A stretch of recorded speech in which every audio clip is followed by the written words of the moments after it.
Yo, welcome to Hot Takes with Cheddar Chaz, but there's no hand holding. We do it facts on emotion. Please be sure to like, comment, subscribe, hit that bell notification if you haven't already. Shout out to Miller Lite, DraftKings, Topo Chico. You guys should support them because they support us.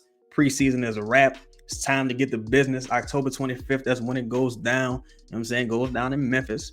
That kind of rhyme a little bit. They had a crazy hit piece out today about Ja Morant. I don't know, but Ja Morant end up on the trade market. Fuck everything. Y'all better make that call. Y'all better go look, get Ja Morant and T Morant. Get them both over here. Get them both in the building. Fuck it. But so my preseason observations were, it was good to see that Zion to close. I think he took that Paolo matchup personally, especially after, how people were talking with the first matchup. Oh, Zion can't score on Paolo. Zion took that personally. Zion said, y'all must have forgot. You know what I'm saying? 4 steals.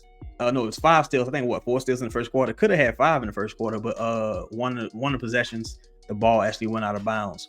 Really good effort across the board from the guys defensively, like what I saw from the young guys.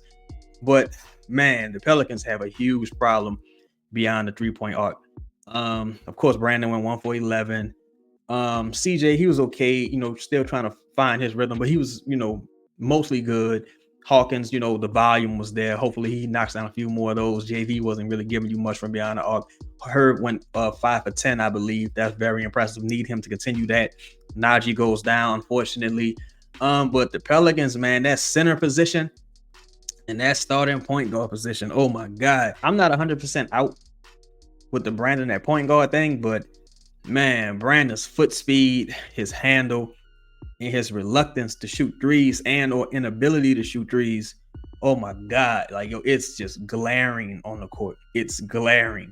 That and JV, man, on both sides of the ball. I don't know if JV's tired. He hasn't really found his legs yet from the summer where he's playing international ball, but JV looks bad, man. He looked real bad. And with Cody Zeller, his trash ass, he not available right now. Larry Nance still on the mend. Jose Alvarado still on the mend. Trey Murphy still on the mend. It may be a while before we see, real reinforcements for this roster. So I'm thinking in the short term, you got to go sign somebody like Dwight. You got to shout out to, what's his name, man? Jimison. He goes out there, gives good energy, gives a good effort. But I think you need a little more know-how in the short term.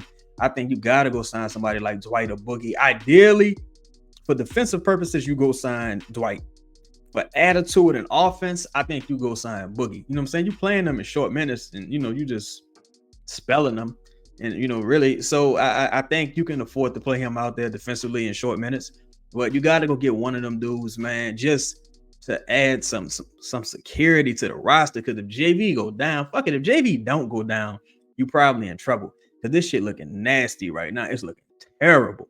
It's looking God fucking awful. You understand?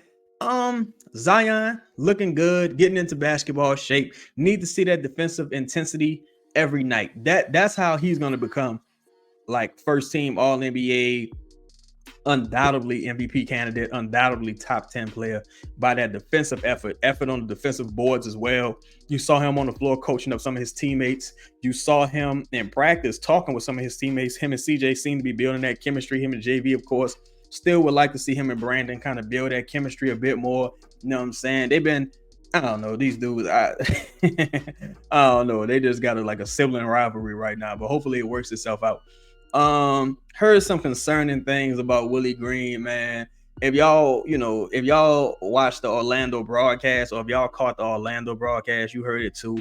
It's just like, come on, dog. Like, what is you doing, cuz? Come on, get it together. Dyson looked good doing his thing. I really think this team's going to have a difficult decision to make between Dyson and Kyra not because they play the same position, because in my mind, Dyson's a wing. But I think they're going to have a difficult decision to make because, okay, you don't have a ton of salary to improve this roster in the short term. You need a point guard, shooting, and a backup big or starting big, however, right? So even if you combine Larry Nance and JV, that's about what, $25-26 million. But you're still asking the team to take on 2 bigs potentially, unless you expand it and make it a 3-team trade. That's probably not likely. So the person you're going to be pairing with Larry Nance or JV's salary is most likely going to be Kyra or Dyson. And if I had to give, man, it would. Of course, it wouldn't be Jose. Jose don't even make enough money for it to be a thing. If I had to give my opinion on who the Pelicans think is getting up out of here, it would probably be Kyra, because they already tried, right? And man, I don't know. I just don't know, because I believe in Kyra's ceiling if he ever gets consistent minutes. I believe in him as a spark plug off the bench, because I've seen him get to the rim, seen him hit the three, especially during that Stan Van Gundy year. I thought Kyra showed a lot of promise during that year, but his contemporaries are so far ahead of him that's what makes him look extra bad. And when you got a guy like Jose who came in and took your spot, that makes you look extremely bad. So when you see the Cole Anthonys and the Tyrese Maxeys, they just totally outplayed Kyra, that's what makes it look, even worse, to be honest. But yeah, they're gonna have to make a decision, man. They're gonna have to make a fucking decision, because they're gonna need shooting desperately. Because God forbid Jordan Hawkins turns his ankle, you know what I'm saying?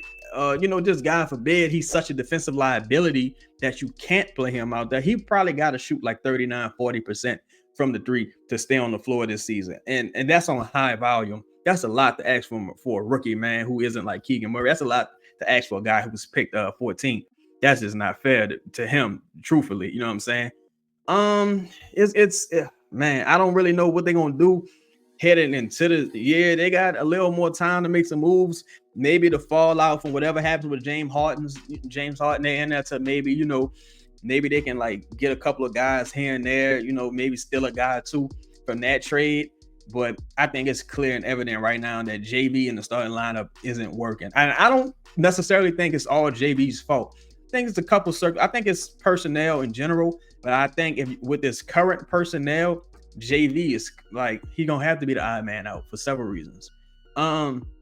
Truthfully, shit, I wouldn't be surprised. Man, I really don't know how married they are to Herb Jones, bro. I really don't, because man, we done heard some shit. I really don't know how married they are to Herb. If it came down to Dyson or Herb, I don't know. I don't think they would let Herb be the reason that they don't complete a deal. I'll say that. You know what I'm saying? But we shall see. What are your observations from the preseason? What do y'all think, man? Is it over for JV already? Is it over for my son already? You know what I'm saying? Y'all let me know in the comments, man. Dyson or Kyra? You know what I'm saying? Oh shit, Dyson or Herb? I don't know. I'm keeping Herb. Personally, fuck all that. Like Herb, I'm rolling with Herb. You know what I'm saying? But Larry and JV, Dyson or Kyra, that combination, 3 of those 4 players, they're gonna have to go for this team to improve in the short term. That's the sad reality of it. But that's been today's show. Like, comment, subscribe. A message from our sponsors. NBA fans, the wait is over. Basketball's back, and DraftKings Sportsbook, an official sports betting partner of the NBA, is celebrating with an unbeatable offer. New customers can score $200 instantly in bonus bets for throwing down $5 on the NBA. Win or lose, it doesn't matter. You'll start the season with an instant dub. Basketball's more fun when you're in on the action. Download the DraftKings Sportsbook app now and use code BOOT. New customers can get $200 in bonus bets instantly for betting just $5. Only on DraftKings Sportsbook with code BOOT. The crown is yours.